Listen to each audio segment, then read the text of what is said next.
Hi everyone, welcome back to my channel. My name is Raya for those of you who are new here, and welcome. Today I'm gonna do a basic IGARI makeup tutorial inspired by Japanese beauty techniques. So if you are interested, then just keep on watching. Always start with a clean and moisturized base. So I already cleansed my face, so that's one tip off the box. Next is we should use a moisturizer. This is the Himalaya Nourishing Skin Cream, and I'm just gonna put this all over my face. Again, this is really important in makeup application because if you don't have a well-prepared base, then chances are your makeup are gonna go on your face patchy or cakey. Recently did the Korean beauty technique. So Korean beauty is not really different with the Japanese beauty. The only difference is that while the Koreans adore the glass skin look, Japanese people love the mochi look, or it's more of a velvety finish. So today I'm just gonna use my regular foundations, but if you have a velvety type of BB cream line around, then that's gonna work as well.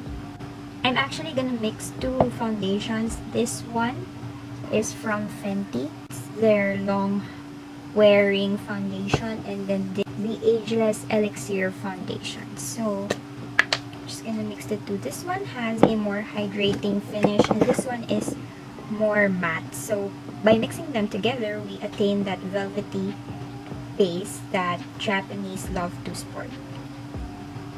So I'm gonna put some on my face.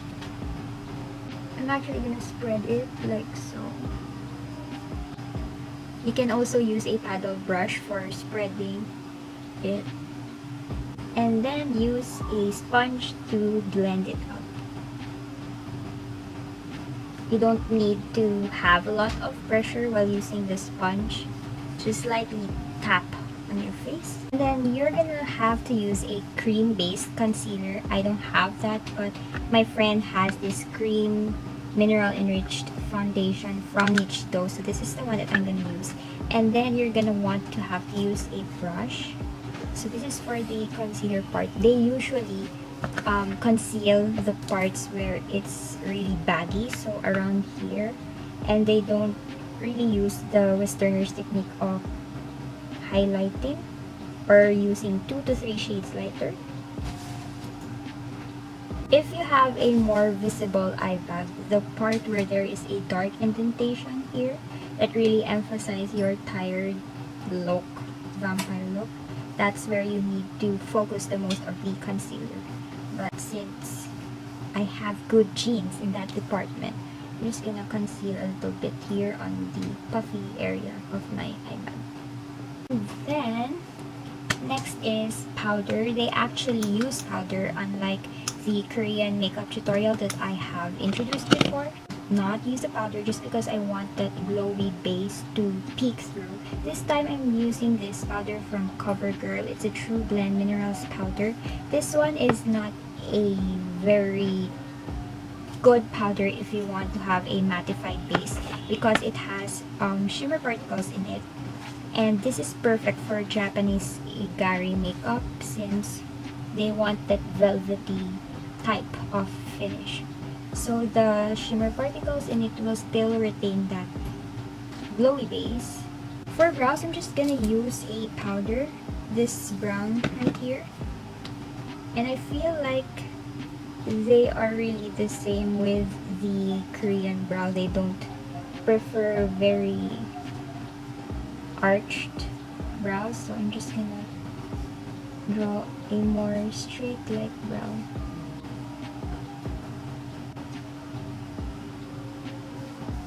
So now we go on to the eyes. The eyes are really interesting for Japanese makeup. They incorporate a lot of sparkle, shining, shimmering, splendid juiciness. So let's work on it right now. So usually they don't do a lot of colors, or they don't really use a lot of shadows in their eye makeup, and they just use around 3 to 4. The average is 3 to 4. Usually the last shadow that they put is a shimmer, so I'm just gonna start doing it. I'm gonna take this pink shade right here and basically put it all over my lids.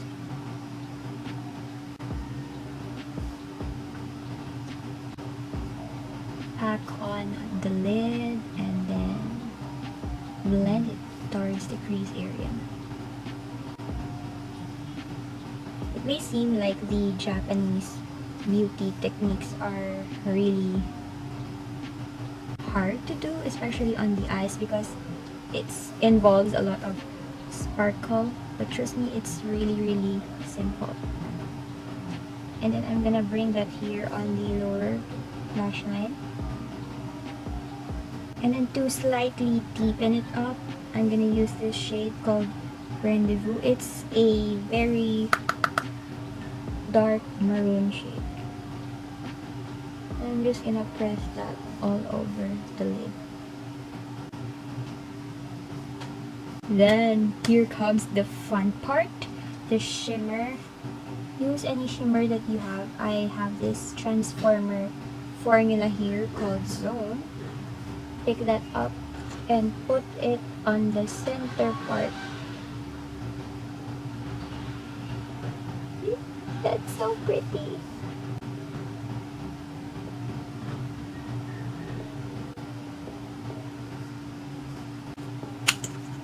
On the most center part, I'm gonna add this one. It's like a top coat. So if you have any liquid glitter shadow, now is the time to pull them out. See? Whoa, that's so pretty. Alright. Next step is actually the most popular technique in Japanese beauty application, because this is the one popularized by Japanese makeup artist called IGARI. It's the IGARI blush technique. So they usually use a cream formula, but I don't have that, so I'm just gonna use my tint. This is Emma. This is a dusty old rose shade. So I'm gonna put that here, not on the apples of my cheeks, but directly under my eyeshadow, and I'm gonna blend that up to my temples, so it looks like the blush is connected with your actual eye makeup. So cool, right? So the Koreans just tweaked it a little bit by lowering the blush up here, into here, while the Japanese like to play up a little with their makeup placement and put it right here on top of the cheekbones.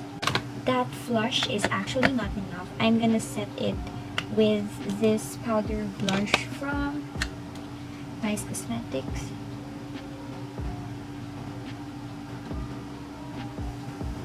Actually have to do contouring, but because I am not blessed in the nose area, I need to do a light nose contour. Just coming back in with the powder brush just to soften things a bit. And I think what we need to do is the lashes. For the lashes, you can play it up. You can use really volumizing ones, but I really want the focus to be on the eye makeup, so I'm just gonna use a very wispy and natural looking lash mascara. Use some false lashes if you want. Okay, lastly, the Japanese people actually didn't let go of their love for lip glosses, so that's what I'm gonna finish my lips with. This is the vinyl lip gloss from Everbillen, and it has a slight tint to it. And the Japanese are very much into that just kissed or just bitten lips something trend. So a really bright and corally shade would be very much popular in Japanese makeup application. And I think we're done. I'm just gonna do something with my hair, and I'll be right back.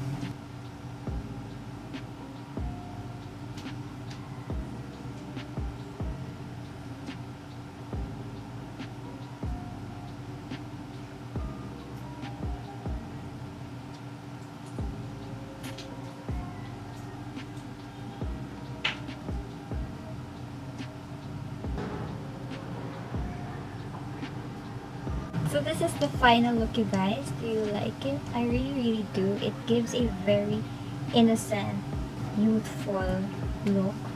And I think this blush technique is really perfect for those of you who have really, how do you say this?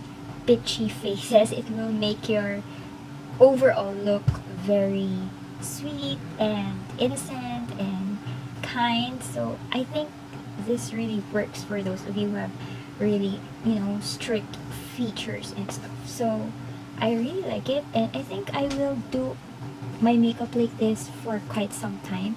And let me know if you enjoyed this tutorial. Comment down below, and we'll see you again in the next one. Peace out.